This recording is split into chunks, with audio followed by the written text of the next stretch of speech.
नमस्कार। आकाशवाणी जयपुर अजमेर से प्रस्तुत हैं प्रादेशिक समाचार।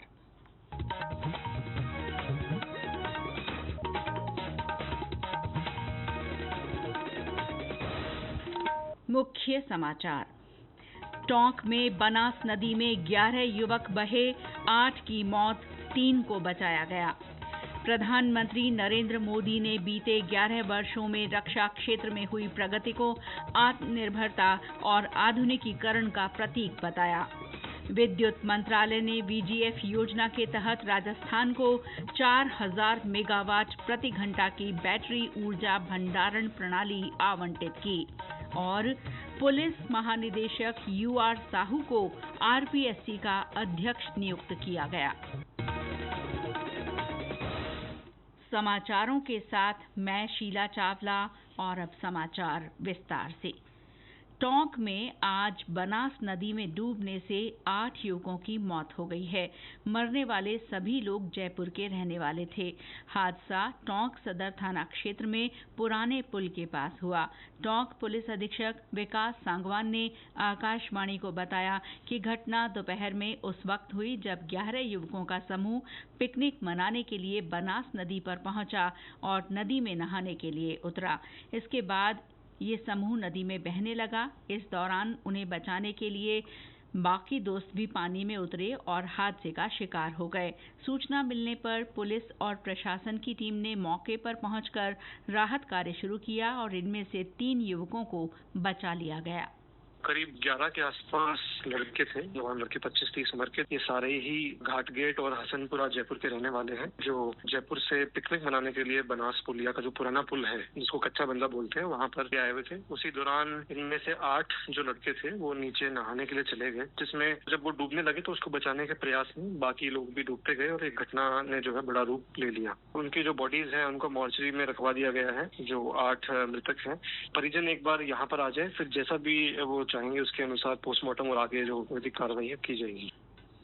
राज्यपाल हरिभाऊ बागड़े और मुख्यमंत्री भजनलाल शर्मा ने घटना पर गहरा दुख व्यक्त किया है। उन्होंने ईश्वर से परिजनों को ये आघात सहने की शक्ति देने की कामना की है। वहीं पूर्व उप मुख्यमंत्री सचिन पायलट ने भी हादसे को बेहद दुखद बताया है।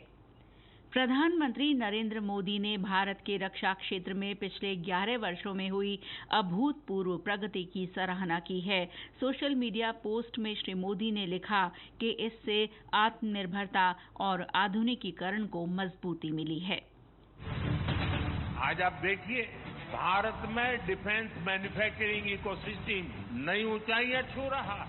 10 साल पहले अगर हमने ठोस कदम नहीं उठाए होते तो आज इस मंजिल पर पहुंचना असंभव ही था। तब तो कोई ये कल्पना भी नहीं कर पाता था कि भारत में इतने बड़े पैमाने पर डिफेंस मैन्युफैक्चरिंग हो सकती है। प्रधानमंत्री ने कहा है कि देश वैश्विक खेल महाशक्ति बनने की ओर बढ़ रहा है। खेलों के बुनियादी ढांचे के विस्तार से ये संभव हुआ है। केंद्रीय खेल मंत्री डॉक्टर मनसुख मांडविया का लेख साझा करते हुए प्रधानमंत्री ने कहा कि देश में खेलों के बुनियादी ढांचे का लगातार विकास किया जा रहा है।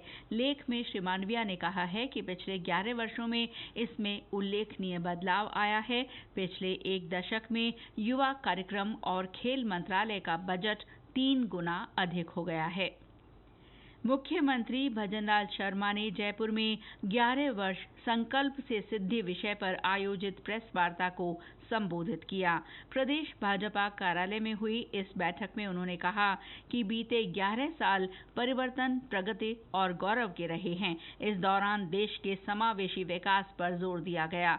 उन्होंने कहा कि गरीब, युवा, अन्नदाता और नारी शक्ति को मजबूत बनाने के लिए अहम काम हुए हैं।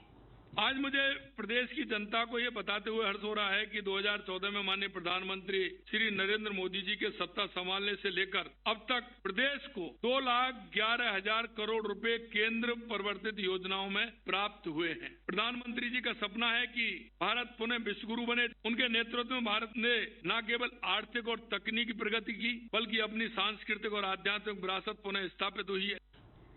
भाजपा केंद्र सरकार की योजनाओं को आम लोगों तक पहुंचा रही है। प्रदेश भाजपा मुख्यालय में संकल्प से सिद्धि अभियान के तहत मोदी सरकार की उपलब्धियों की प्रदर्शनी भी लगाई गई है। ये समाचार आकाशवाणी जयपुर अजमेर से प्रसारित किए जा रहे हैं। प्रादेशिक समाचार बुलेटिन आप हमारे x handle @AIRnews_Jaipur, YouTube channel Rajasthan AIR news और फेसबुक AIR न्यूज राजस्थान पर भी सुन सकते हैं। विद्युत मंत्रालय ने VGF योजना के तहत राजस्थान को 4,000 मेगावाट प्रति घंटा की बैटरी ऊर्जा भंडारण प्रणाली का आवंटन किया है। मुख्यमंत्री भजनलाल शर्मा ने इस सहायता के लिए प्रधानमंत्री नरेंद्र मोदी और केंद्रीय ऊर्जा मंत्री मनोहर लाल का आभार जताया है। मुख्यमंत्री ने सोशल मीडिया पोस्ट में कहा कि केंद्र के इस दूरदर्शी निर्णय से राज्य में ऊर्जा क्षेत्र को नई दिशा मिलेगी। साथ ही राज्य में ग्रीन एनर्जी के लक्ष्यों की प्राप्ति में भी इसकी महत्वपूर्ण भूमिका रहेगी।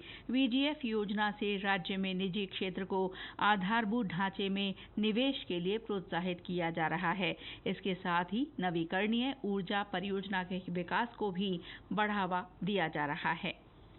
राज्य के पुलिस महानिदेशक UR साहू को राजस्थान लोक सेवा आयोग का अध्यक्ष बनाया गया है। राज्यपाल हरिभाऊ बागड़े ने इस निर्णय पर मुहर लगाई। इसके बाद कार्मिक विभाग ने इस संबंध में आदेश जारी किए। श्री साहू की स्वैच्छिक सेवानिवृत्ति अर्जी मंजूर कर ली गई है। इस बीच भ्रष्टाचार निरोधक ब्यूरो के महानिदेशक रवि प्रकाश मेहरड़ा को पुलिस महानिदेशक का अतिरिक्त कार्यभार सौंपा गया है। राज्य में जन्म, मृत्यु और विवाह पंजीयन का काम ऑनलाइन वेब पोर्टल पहचान के माध्यम से किया जा रहा है। आम लोगों की सुविधा और सेवाओं की सहजता के लिए पोर्टल से जारी प्रमाण पत्र अब व्हाट्सएप पर भी उपलब्ध रहेंगे। एक रिपोर्ट।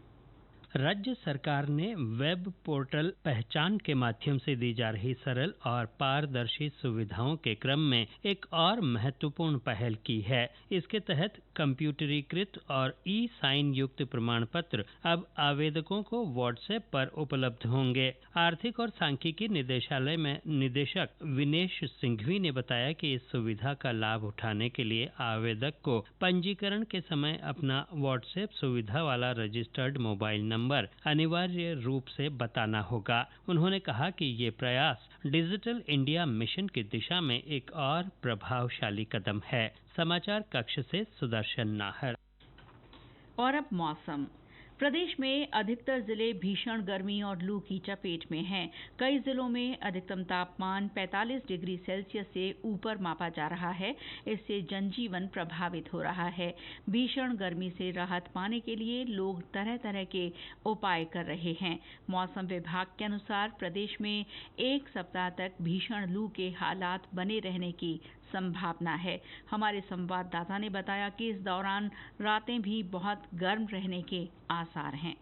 बीते 24 घंटे में श्रीगंगानगर में अधिकतम तापमान 47.4 डिग्री सेल्सियस रिकॉर्ड किया गया। बीकानेर में 46 डिग्री से ऊपर, वहीं बाड़मेर, चूरू और कोटा में पारा 45 डिग्री सेल्सियस से अधिक मापा गया। मौसम केंद्र जयपुर ने अगले 2-3 दिन राज्य के कई जिलों में भीषण लू का दौर जारी रहने की संभावना जताई है। विभाग ने लोगों को दोपहर के समय बाहर निकलने से बचने, भरपूर पानी पीने और धूप से बचाव के उपाय अपनाने की सलाह दी है। जितेंद्र द्विवेदी, आकाशवाणी समाचार, जयपुर। प्रचंड गर्मी को देखते हुए चिकित्सा और स्वास्थ्य विभाग की ओर से लोगों से एहतियात बरतने की अपील की जा रही है। श्रीगंगानगर में स्वास्थ्य केंद्रों के साथ साथ अब सार्वजनिक स्थलों पर भी विशेष टीमों के जरिए ORS का वितरण किया जा रहा है। 11वें अंतर्राष्ट्रीय योग दिवस उत्सव की धूम दुनिया भर में देखी जा रही है। 21 जून को ये दिवस 150 से अधिक देशों में मनाया जाएगा और करोड़ों लोग इससे जुड़ेंगे। प्रदेश में भी विभिन्न कार्यक्रमों के जरिए योग को दैनिक जीवन का हिस्सा बनाने की प्रेरणा दी जा रही है। सामूहिक योगाभ्यास और जागरूकता कार्यक्रमों का सिलसिला जारी है। इसी कड़ी में आज बाड़मेर में रिजर्व पुलिस लाइन में जवानों के लिए योगाभ्यास कार्यक्रम हुआ। अंतर्राष्ट्रीय योग दिवस के उपलक्ष्य में आकाशवाणी जयपुर के क्षेत्रीय समाचार एकांश की ओर से संदेश श्रृंखला चलाई जा रही है।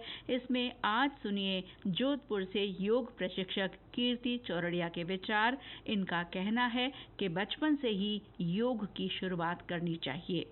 योग मेरे अनुसार हर एक इंसान के जीवन का अभिन्न अंग होना चाहिए। ये शिक्षा बचपन से ही सब बच्चों को मिल जानी चाहिए। मानसिक, शारीरिक एवं भावनात्मक स्तर पर योग हर एक इंसान को एक बैलेंस बनाना सिखाता है, जिससे कि वह अपने जीवन में प्रोफेशनल और पर्सनल लाइफ में अच्छे से जी सकें। तो बेसिक जो है अष्टांग योग, यम, नियम, आसन, प्राणायाम, प्रत्याहार, धारणा, ध्यान, समाधि। यम नियम हमें ये सिखाते हैं कि जीवन में हम किस तरह से दूसरों के साथ अपना व्यवहार रखें और अपने जीवन को किस तरह से एक अच्छा जीवन बनाने के लिए जी सकें। आसन हमारे बॉडी को सुदृढ़ और मजबूत बनाते हैं और प्राणायाम के लिए तैयार करते हैं। और धारणा, ध्यान, ये सब जब हमारे जीवन में उतर, जीवन अपने आप एक कमल की तरह खिलने लगता है। राज्यपाल हरिभाऊ बागड़े ने कहा है कि प्रत्येक वंचित व्यक्ति को सरकार की कल्याणकारी योजनाओं का फायदा मिलना चाहिए। श्री बागड़े आज डीडवाना कुचामन जिले के अधिकारियों के साथ समीक्षा बैठक में बोल रहे थे। राज्यपाल ने पीएम आवास योजना, पीएम ग्राम सड़क योजना, जल जीवन मिशन, स्वच्छ भारत मिशन के कामों की प्रगति की समीक्षा की और इस बारे में अधिकारियों को दिशा निर्देश दिए। बैठक से पहले राज्यपाल ने मस्कुलर डिस्ट्रॉफी से पीड़ित 5 बच्चों को इलेक्ट्रॉनिक व्हील चेयर वितरित की। श्री बागड़े ने पर्वत स्वरूप खंड की खोखर ग्राम पंचायत में वंदे गंगा जल संरक्षण जन अभियान में शिरकत की और बालाजी मंदिर में पौधरोपण किया। इसके बाद राज्यपाल ने अजमेर पहुंचकर जिला स्तरीय अधिकारियों के साथ योजनाओं की प्रगति को लेकर समीक्षा बैठक की। और अंत में मुख्य समाचार एक बार फिर।